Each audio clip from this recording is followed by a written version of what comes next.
Assalamualaikum warahmatullahi wabarakatuh. Kami kelompok 12 akan menceritakan kembali sebuah novel yang berjudul Ronggeng Duku Paruk. Saya sendiri Yudhisa Anggreni akan menceritakan kembali buku pertama, yaitu Catatan Buat Emak. Saya Adana Ruswari akan menceritakan kembali buku kedua, yaitu Lintang Kemukus Dini Hari. Saya Dipa Putra Utama menceritakan kembali buku ketiga Jentra Biang Lala. Baik, di sini saya akan menceritakan kembali buku pertama tentang kehidupan Rasus dan Srintil ketika masih kecil yang harus ditinggal oleh kedua orang tua mereka karena peristiwa keracunan tempe bongkrek yang menimpa warga Duku Paruk. Duku Paruk dalam cerita itu adalah sebuah desa yang terpencil di Jawa Tengah. Kisah bermula ketika Srintil kedapatan oleh kakeknya dengan diiringi oleh bunyi dibuat Rasus dan kedua orang temannya yang menirukan suara gong dan cangklung khas ronggeng Duku Paruk.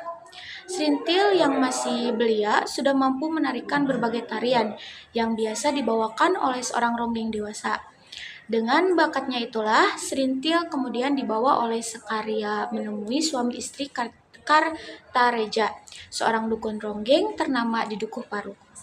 Setelah itu, Srintil diasuh oleh Kartareja dan istrinya untuk dijadikan seorang ronggeng besar kebanggaan Duku Paruk. Kabar munculnya seorang ronggeng baru yang telah 12 tahun lamanya sirna terdengar oleh masyarakat. Senyum bahagia mekar di wajah mereka, senang dirasa akhirnya Duku Paruk yang sudah lama tidur kembali bangun. Namun, untuk menggapai cita-citanya menjadi seorang ronggeng sejati, Srintil harus melewati berbagai tahapan. Mulai dari menari beberapa ronde setiap malam, mandi kembang di kuburan Ki Sencamanggala yang katanya nenek moyang semua penghuni Duku Paruk, hingga harus melakukan acara buka kelambu yang artinya Srintil harus menyerahkan keperawanannya kepada seorang laki-laki yang mampu memenuhi syarat yang diajukan. Tetapi Srintil tidak rela melakukan buka kelambu dengan dua orang laki-laki terpilih yang mampu memenuhi syarat berupa sekeping emas ringgit, menemui Rasus dan memintanya untuk bersenggama. Semenjak peristiwa itu, Rasus pergi meninggalkan tanah airnya menuju Pasar Dauan. Di sana ia menjadi buruh pengupas ubi kayu. Tetapi takdir membawanya kembali bertemu Srintil. Hampir semua pertemuannya selalu berakhir di sebuah perumahan warga. Hingga suatu hari, Rasus bertemu dengan Sersan Slamet yang diutus untuk mengusir perampok yang berkeliaran di kampung mereka dan menjadi tobang yang melayani kebutuhan tentara-tentara di barak militer dekat Pasar Dauan. Dewi Fortuna berpihak kepadanya. Rasus pun diangkat menjadi seorang tentara tanpa pangkat karena Rasus berhasil membunuh 2 dari 5 perampok yang menjarah di kediaman Kartareja. Rasus kemudian bertekad untuk keluar dari Duku Paruk dan melupakan cintanya pada Srintil seutuhnya. Jadi untuk buku kedua, awal mulanya kan ini dilanjut lagi dari malamnya Srintil bersama Rasus, di mana dini hari sebelum para warga bangun, Rasus itu sudah bergegas pergi untuk meninggalkan Duku Paruk. Srintil bangun, gak lihat Rasus, tanya neneknya pikun, gak ingat. Akhirnya nyari ke sekeliling desa Duku Paruk tersebut, gak nemu, terus melihat deh ke Dauan, kayak ngerasa, ih aneh, Rasus mah gak kayak cowok, kok sudah, ih aneh, Rasus gak kayak cowok lain. Kalau Rasus mah kayak menghindari dia, sedangkan banyak cowok lain yang mau deketin dia, aneh gitu. Dia nggak nyadar, nangis gitu kan ya. Beberapa hari tersebut tuh Srintil lebih pengen deket sama anak-anak gitu kan ya. Apa ya, udah ngerasa kalau dirinya tuh nggak mau ngerenggol lagi, dia ronggeng lagi. Dia tuh udah nolak untuk tidak tampil ronggeng sebanyak 2 kali selama itu tuh. Udah gak mau, udah ngerasa kayak gitu. Nah, sampai suatu hari dia sakit. Nah, datanglah ada seorang ibu namanya Tampi yang memiliki anak goder. Setiap kali Tampi datang, yang Srintil inginkan tuh cuma anaknya goder gitu. Nah, Srintil tuh kayak sayang banget sama Goder, kayak seakan-akan Goder tuh anaknya sendiri gitu loh, disayang, dipupuk, dicium-cium lah gitu kayak gitu. Sampai akhirnya tuh pengen menyusui Goder, tapi kan Serintil 17 tahun, belum melahirkan, belum hamil gitu. Jadi gimana kok bisa tapi ternyata anugerah apapun itu deh bisa menghasilkan air susu gitu, akhirnya bisa menyusui Der gitu kan ya. Jadi apa lanjutannya? Suatu hari ada suara motor masuk ke Duku Paru. Nah, Sintilnya kabur, saya nggak tahu gitu kan ya, bukan kabur sih, pergi ke sebuah gunung, bukit gitu kan ya. Nah, terus ternyata pemilik motor itu tuh Marsusi, singkat padatnya tuh orang kaya yang ingin bertemu dan menghabiskan waktu sama Serintil gitu. Dicarilah Nyai Kartaraja, intinya Nyai Kartaraja nyari Serintil, nyari Serintil pulang. Serintilnya nggak mau, jadi bohong, mau mandi dulu katanya. Nah, tapi yaudah deh Nyai Kartaraja percaya aja, terus balik ke rumah. Nah, Serintil itu kabur keluar Duku Paru. Nah, Marsusi itu ngerasa kesel, soalnya kayak wah lama nih, wah mana Serintil, cenah gitu kan ya, tapi gak ada. Nah, akhirnya untuk kayak menurunkan amarahnya itu Nyai Kartaraja tuh kayak soalnya ini Serintil tuh iri sama kalung mewahnya istri siapa gitu. Nah, terus kalau misal Marsusi bawain kalung tersebut, Serintil mau gitu, terus goyah nih hatinya. Terus akhirnya Marsusi pergi tapi rasanya pengen balik lagi, emang bakal balik lagi. Nah, Serintil itu akhirnya nyampe di Pasar Dawan, dimana dia tuh jalan aja terus. Orang-orang di sana tuh kayak nyadar, ada apa-apa nih, kenapa nih gitu katanya. Akhirnya Serintil tuh masuk ke sebuah warung lontong, dimana dia minta minum, terus dia sare tidur di sana gitu kan ya. Sare Jawa tuh halus ya. Terus nah, orang-orang nyadar kan, soalnya kayak kenapa-napa nih, Serintilnya juga kayak capek, lemah, letih, lesu gitu kayak gitu. Nah, pas Nyai Kartaraja kayak datang ke Pasar Dawan, orang-orang feelingnya tuh kayak langsung wah ini harus dijaga nih, Serintil harus terdengar. Jadi mereka bohong nih ke Nyai Kartaraja, ditanya deh kan kayak Serintil di mana? Oh, Serintil tadi lewat sini tapi lanjut ke selatan. Oh, siap, terima kasih gitu ya. Nah, tertipu. Nah, Serintil bangun dikasih makan sama pemilik warung lontongnya itu. Nah, lalu di pas dia bangun tuh udah rame tuh pasar tuh, soalnya ada pasangan suami istri yang dia itu seorang musisi gitu kan ya, dimana Serintil itu akhirnya minta mereka buat tampil terus sampai larut malam gitu, dimana mereka tuh kayak Serintil ini udah maaf kayak sampean apa sih namanya, dan Serintil maaf udah malam, tapi Serintilnya tetap keke. Akhirnya dia mendengar nih suara neneknya yaitu Nyai Sakarya manggil nama dia tanpa cakap-cakap lagi. Akhirnya Serintil balik sama Nyai Sakarya gitu. Balik lagi ke Marsusi datang lagi. Terdengar suara motornya seperti biasa. Serintil yang lagi di rumahnya Sakarya merasa kayak yaudah deh aku ke Kartaraja, balik lagi ke rumah Kartaraja aja.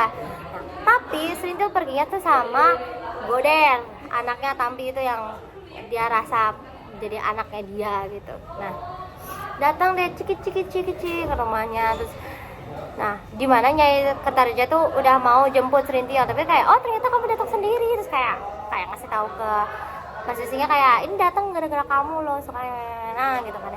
Tapi Serintil nggak ngomong apa-apa, dia langsung masuk kamar terus boboin dulu si Godel. Akhirnya keluar terus duduk, terus tatapannya tuh kayak apa ya, nggak kayak ronggeng gitu loh, tatapannya tuh kayak senyum tapi hampa gitu. Akhirnya Marsusi keluarin deh kalung mewah semewah istrinya siapa gitu. Nah, terus ditaruhlah di meja. Melihat itu Kartareja sama istrinya pergi keluar ruangan untuk memberikan mereka privasi gitu kan ya. Akhirnya Marsusi angkat bicara, angkat topik gitu kan, ngasih tahu kalau Serintil kayak gini, aku udah bawain kayak aku ingin menghabiskan waktu bersamamu di luar Duku Paru gitu kan ya untuk beberapa malam. Nah Serintilnya nolak, gak mau gitu katanya. Kenapa gak mau? Terus katanya kayak Serintil bilang kalau ngeronggeng nggak apa-apa, cuma kalau ini aku udah gak mau. Nah kerasa tersinggung nih, lah perasaan laki-laki sebelumnya nggak apa-apa, kenapa aku nggak boleh gitu kan ya. Mulai marah, akhirnya Kartareja sama Nyai Kartareja masuk lagi, temen nyoba meyakinkan Serintil untuk menyetujui, kayak bahkan nginep sini aja Marsusi gini.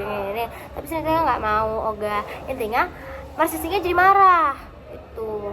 Marsusinya marah, ngambil lagi kalungnya, terus kayak sampai banting kayak botol kaca alkohol yang dia bawa dibanting, terus pergi deh. Nah Nyai Kartareja ngerasa kayak ya ini kan dia ngerasa kayak uangnya hilang, marah deh sama Serintil gitu, dibentak-bentak. Serintilnya nangis tapi nggak bersuara. Akhirnya pergi deh Nyai Kartareja. Setelah Serintil beres, Serintil berdiri ke kamarnya, ambil goder, keluar kayak tatap-tatapan sama Kartareja dulu, tapi langsung pergi balik gitu kan ya, pergi ke rumahnya kembali. Lalu yang aku ingat selanjutnya itu beberapa hari kemudian muncullah ada panitia kelurahan yang akan mengadakan 17-an gitu. Panitia kelurahan yang akan mengadakan 17-an. Di sana panitianya kayak minta Serintil dan kelompok-kelompok ronggeng buat tampil. Tapi Serintilnya nggak mau. Sakaria juga udah bantu kayak meyakinkan Serintil, tapi kayak ogah gitu kan ya. Akhirnya panitianya capek nih, terus pergi. Tapi ngancem juga, tapi pergi gitu kan ya.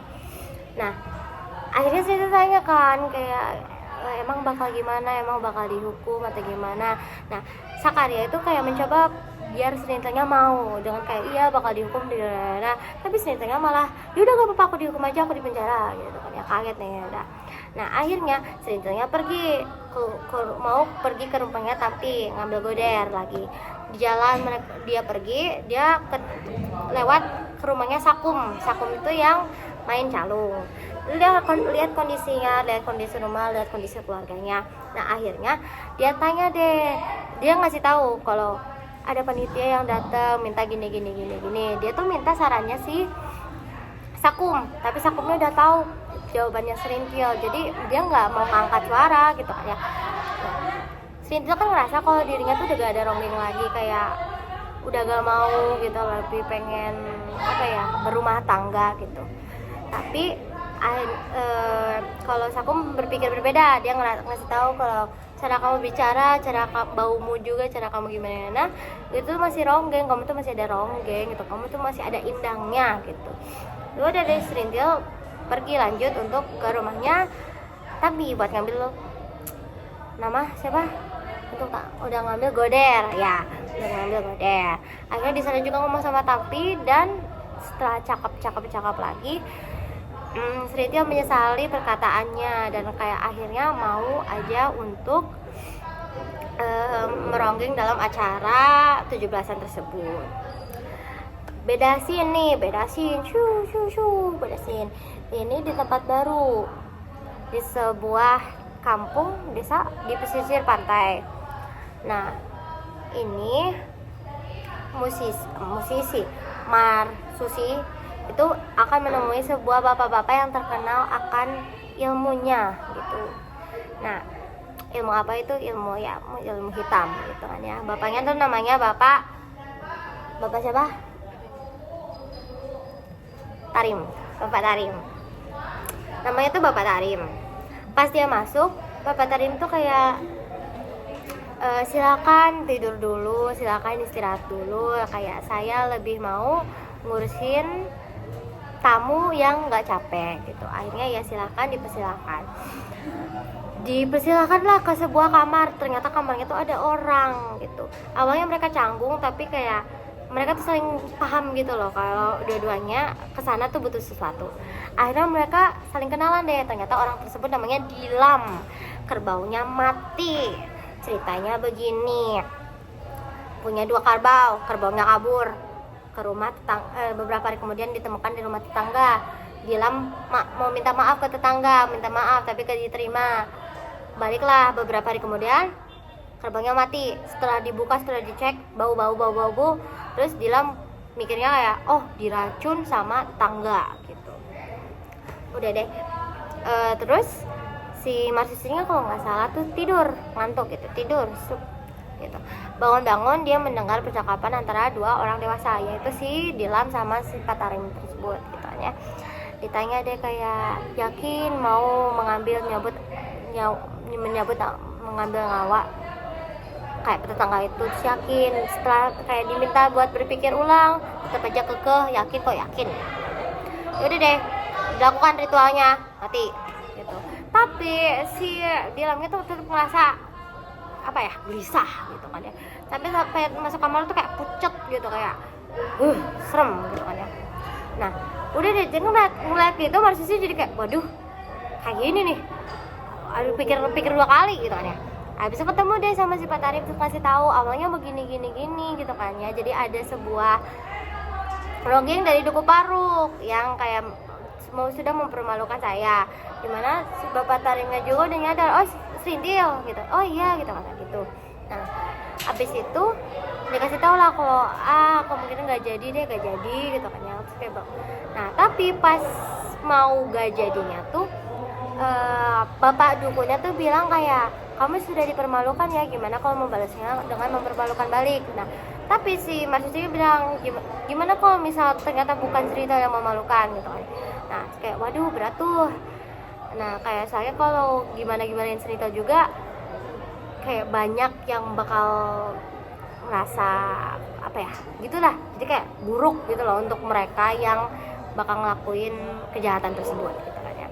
Udah deh, gak yakin nih akhirnya Marsusi mau pilih apa gimana gitu kan ya. Lanjut ke Serintil lagi, balik ke Duku Paruk. Mereka mulai mempersiapkan untuk malam 17 tersebut. Acara 17 tersebut. Serintil didandan, Serintil kayak udah mulai kayak kelihatan kayak ronggeng lagi. Terus kayak kelompok ronggeng yang alat musik itu juga yang lama-lama diperbaiki dulu, bla bla bla. Akhirnya sampailah ke hari acara tersebut.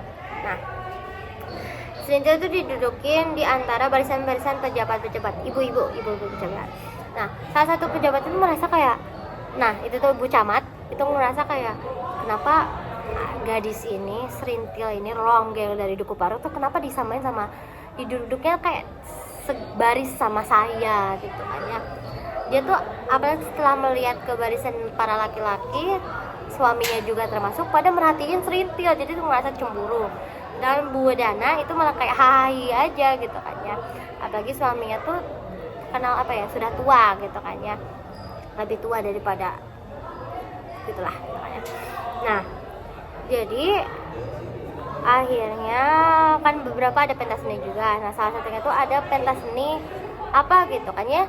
Nah ada pria laki-laki yang mementaskan seni, yaitu namanya tuh Trimurdo. Nah Trimurdo, Serintil pas nonton tuh kayak terkesan, wah bagus banget gitu ya. Bahkan kayak mungkin ngerasa deg-deg-dugser gitu, mungkin suka gitu. Akhirnya ada cowok dia datang, laki-laki datang, pengurus acaranya ngasih tahu ke Nyai Kertareja, di mana Nyai Kertareja ngasih tahu ke Serintil, bentar lagi bagian kamu, soalnya yang pencak silat gak jadi. Entah alasannya kenapa. Akhirnya mereka jalan deh ke sebuah ruangan kosong yang sudah disiapkan oleh panitia untuk Serintil biar bisa prepare. Nah di sana Nyai Kertareja bantuin prepare bla bla bla gitu kan ya. Beberapa ada kayak pasti banyak orang yang pengen liatin Serintil dandan gitu kan ya. Dimana Nyai Kertareja ngusir para bocah-bocah, tapi kalau untuk para dewasa sok-sokan keberatan gitu kan ya. Padahal pengen sombongin anak asuhnya gitu kan ya. Akhirnya mereka keluar, mereka udah siap tampil di panggung. Tampil deh mereka. 1 lagu, 2 lagu, 3 lagu, 4 lagu, 5 lagu. 5 lagu itu di saat mereka tuh harusnya istirahat, tapi enggak, Serintil lanjut menari. Entah alasannya kenapa, mungkin karena ya banyak yang nonton, kayak apalagi pejabat-pejabat tinggi gitu kan ya, mungkin gitu. Tapi Sakum tuh ngerasa kayak ini harus berhenti dulu gitu kan ya, soalnya mungkin kayak biar gak kebablasan gitu.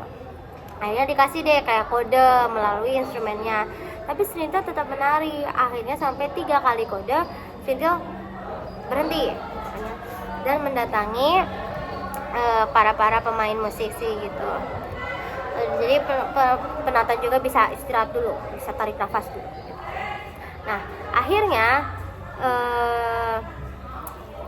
Serintil tuh menutup wajahnya gitu, tapi lebih lama dari biasanya. Terus ditanya deh, Nyai Kertareja ngerasa aneh, terus tanya, Serintil kenapa? Terus jawab deh kayak sesak nafas, gak enak, bla bla bla bla.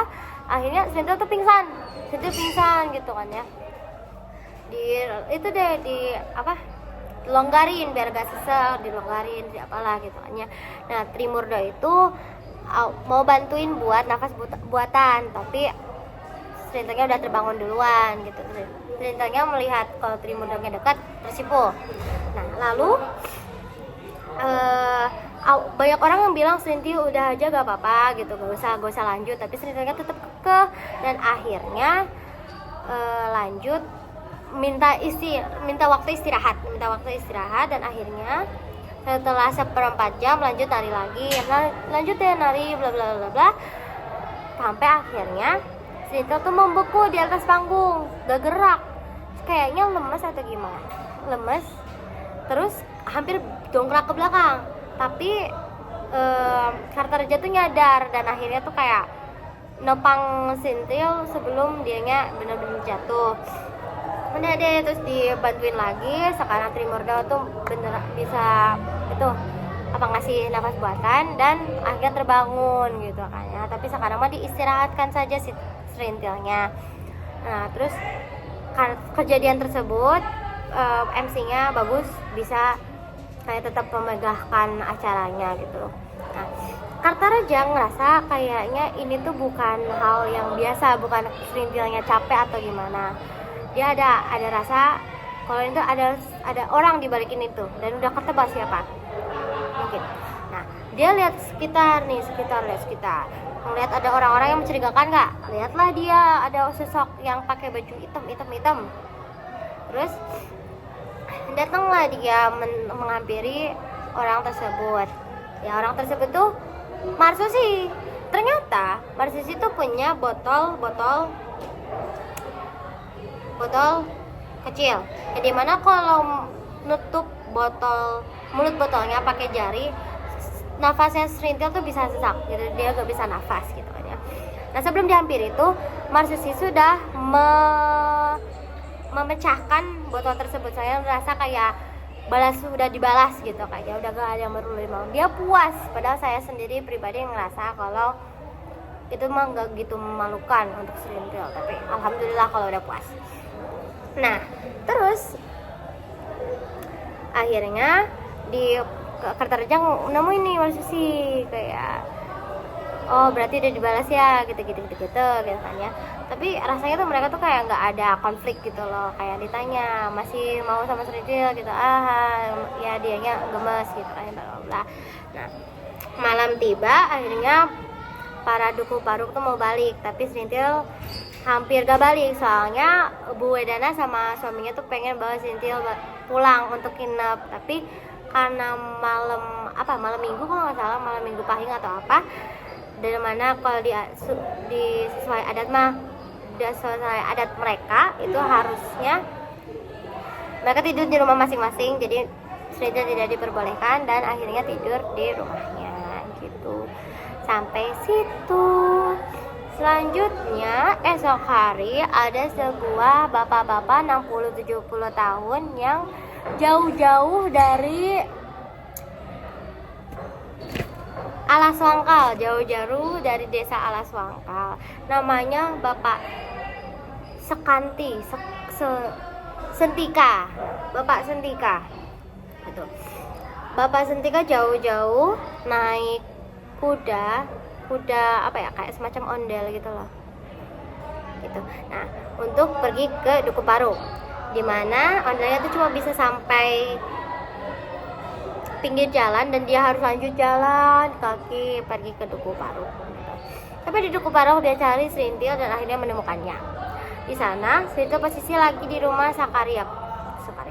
Nah, dikasih tahu deh kalau ini itu bapaknya tuh butuh Serintil untuk meronggeng. Udah dia ditanya mau hari apa, hari ini. Oke, berapa malam? Nah, terdiam nih. Ternyata Sentika ini, Bapak Sentika tuh butuh Serintil untuk menjadi gowok. Gowok itu seseorang yang apa ya, kayak menemani seorang laki-laki, seorang perempuan yang menemani kayak laki-laki untuk kayak prepare lah sebelum dia jadi menikah, sebelum dia kawin gitu kan ya, dalam hal perumahan, dalam hal menjadi suami gitu, kayak gitu. Nah, meminta Serintil untuk menjadi gowok, berarti itu sekitar berapa, maksimal 1 minggu lah gitu kan ya. Ditanyalah Serintil, mau nggak jadi gowok gitu kan ya untuk anaknya gitu. Oh, alasan kenapa butuh gowok karena bapaknya itu udah bikin kaula kalau nggak salah. Dari 14 anaknya cuma 2 yang laki-laki, 1 sudah meninggal, 1-nya lagi sudah dijanjikan bahwa kalau udah dewasa, waras, masih waras, sama anaknya waras, kalau dewasanya tetap waras, dia akan kayak dipestakan, ada pesta ronggeng dan dikasih gowok gitu kan ya. Nah, pengen Serintil yang jadi gowok gitu, dimana pesentilnya tuh khawatir, bingung gitu kan ya, soalnya dia belum pernah menjadi gowok. Kalau ronggeng nggak apa-apa, tapi kalau gowok gimana ya gitu kan ya. Akhirnya Serintil menjawabnya dengan saya setuju untuk ronggeng, tapi untuk gowok itu tunggu beberapa hari lagi, tunggu pada waktu yang akan mendatang gitu. Nah, Sentika itu merasa puas, oke lah gitu kan ya. Terus tapi membayarnya langsung di sana, dia ngasih uangnya, langsung ngasih perhiasan kepada Serintil dengan senang hati, dan akhirnya balik deh gitu. Nah, beberapa hari kemudian, di mana waktunya akan datang, Serintil Nyai Kartareja sama kelompok renggongnya tuh pergi naik bis tua untuk pergi ke Alas Wangkal. Nah, 2 jam perjalanan sampai sana, mereka turun dan bertemu sama Martanakim, yaitu apa ya, pekerjanya Sentika, bisa dibilang begitu. Nah, dijemput dia gitu kan ya, sambil bawa beberapa orang lagi untuk membantu membawa alat musiknya. Jalan naik turun lumayan jauh gitu kan ya. Nggak tahu berapa jauhnya, tapi kanan kiri tuh lihat banyak yang pada menanam singkong. Ternyata itu juga termasuk dari pekerjanya Sentika gitu kan ya. Jadi satu kampung itu kalau nggak salah itu emang kayak pekerjanya Sentika gitu. Sampai deh di Alas Wangkal, Serintil tuh melihat ke kanan kiri, wah, rumah-rumahnya untuk standarnya Serintil tuh jelek. Dia khawatir kalau dia harus tampil di situ. Tapi pas udah mulai datang ke rumahnya rumahnya Sentika, wah bagus ternyata, wah gila banget bagus gitu. Jadi pas sampai sana, orang-orang warga di Duku Paru ini disambut deh sama Sentika dan istrinya. Disambut ramah, mereka kayak tercengang, kayak wah ramah banget, sopan banget gitu kan ya. Masuk deh mereka. Nah, mereka pada duduk kecuali Serintil, di mana Serintil meminta untuk pergi langsung ke kamarnya. Pergi langsung ke kamarnya. Para tamu yang dari Duku Paru itu dikasih cemilan, dikasih makan gitu, mewah banget gitu kan, istimewa banget gitu kan ya.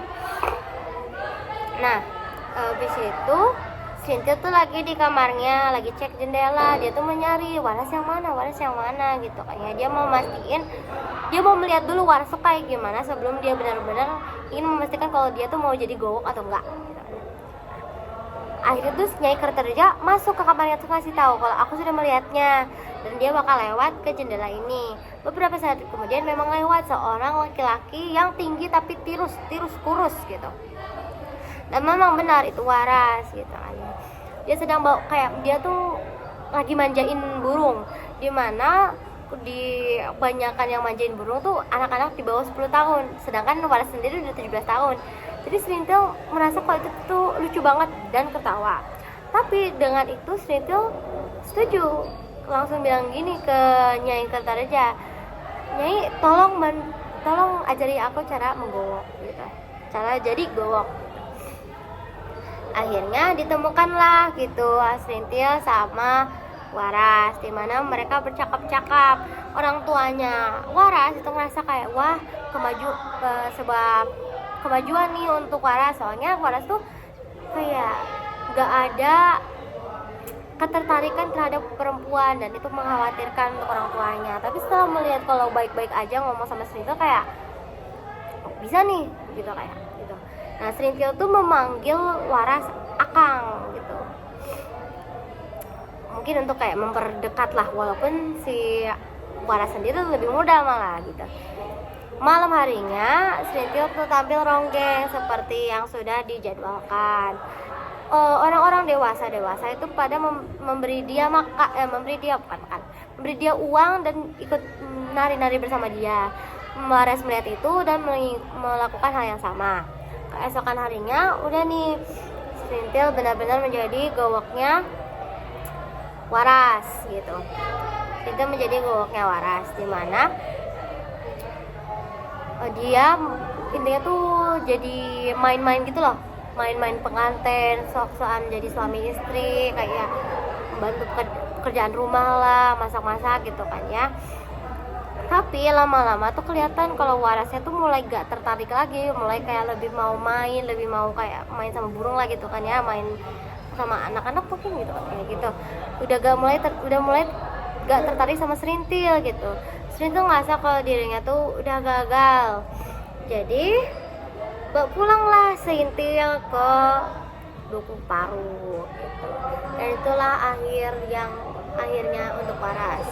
Lalu satu bab lagi, tahun 1964, posisinya di Duku Paruk itu kemarau gitu ya. Kemarau ini tuh banyak pakan-pakan yang kurang gitu loh. Jadi makanan kayak sumber makanan di Duku Paruk tuh kurang gitu kan ya. Tapi yang harusnya ronggeng itu mulai jarang, malah lebih sering.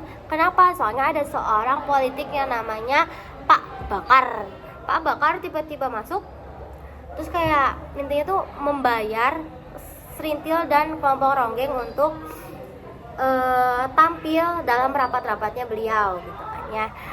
Itu udah dikasih baju baru, dikasih sound system bagus gitu kan ya, biar mereka mau sih, tapi kayak gini deh, kayak kasih supportnya gitu.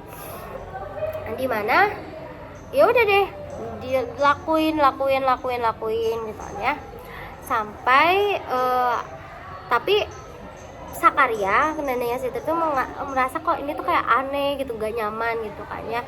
Kayak soalnya mereka tuh walaupun tampil ronggeng gak boleh ngelakuin adat istiadat mereka kan, sebelumnya tuh ada preparasi dulu kayak semacam ritual gitu kan ya, tapi itu tidak diperbolehkan. Jadi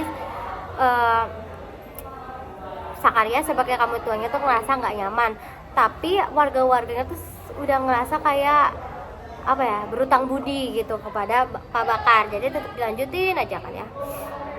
Sampai suatu saat kemudian di salah satu rapat pas tampil ronggeng tuh orang-orang pada mabuk dan akhirnya merusak sawah-sawah. Nah pada petani itu pada marah dan akhirnya Serintil dan Sakarya memutuskan untuk tidak lanjut bekerja sama Pak Bakar. Dikasih tahu deh akan memutuskan pekerjaan sama ini. Pak Bakarnya mentuh kayak coba meyakinkan, tapi mereka tetap kekeh gak mau. Ya udah Pak Bakarnya tidak menolak tapi nggak juga menghapus simbol-simbol politik di Duku Paruk gitu kan ya. Jadi kan ada simbol-simbol politiknya partainya dia gitu, tapi gak diturunin sama dianya walaupun udah di itu.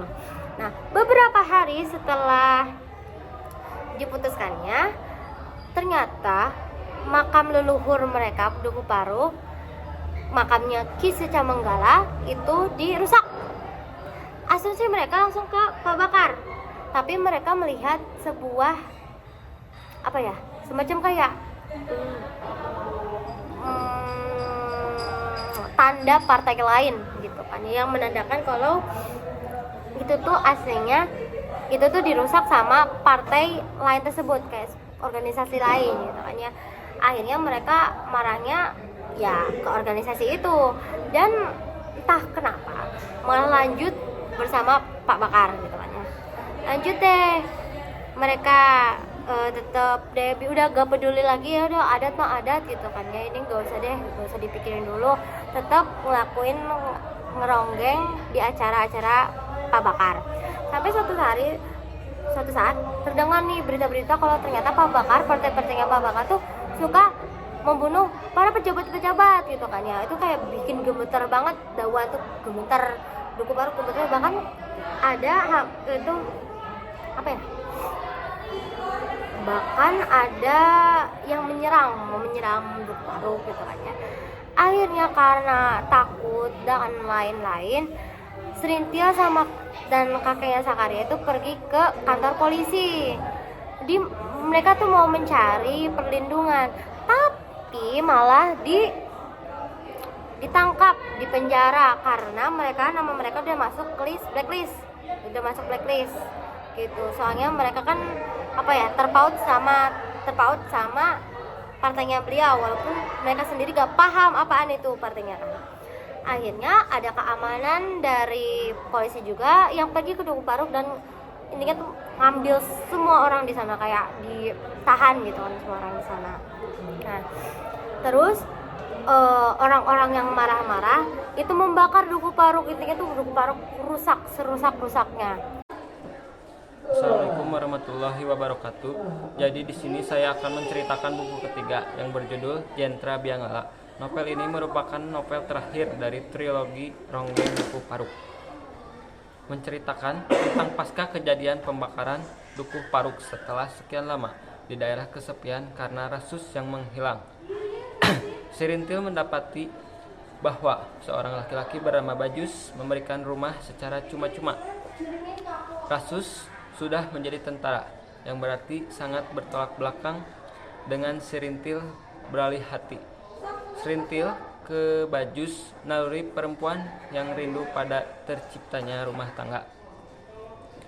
Perlahan merkat, rumitan masalah tersebut diselesaikan dengan kisah di mana Serintil pergi ke sebuah rapat bersama Bajus.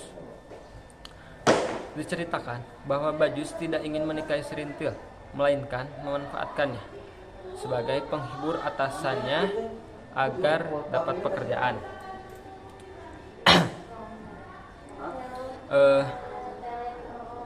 Bajus tak ubahnya mucikari menjual Serintil pada laki-laki lain. Serintil marah, dia gila, harapannya tentang pengganti rasupan hilang.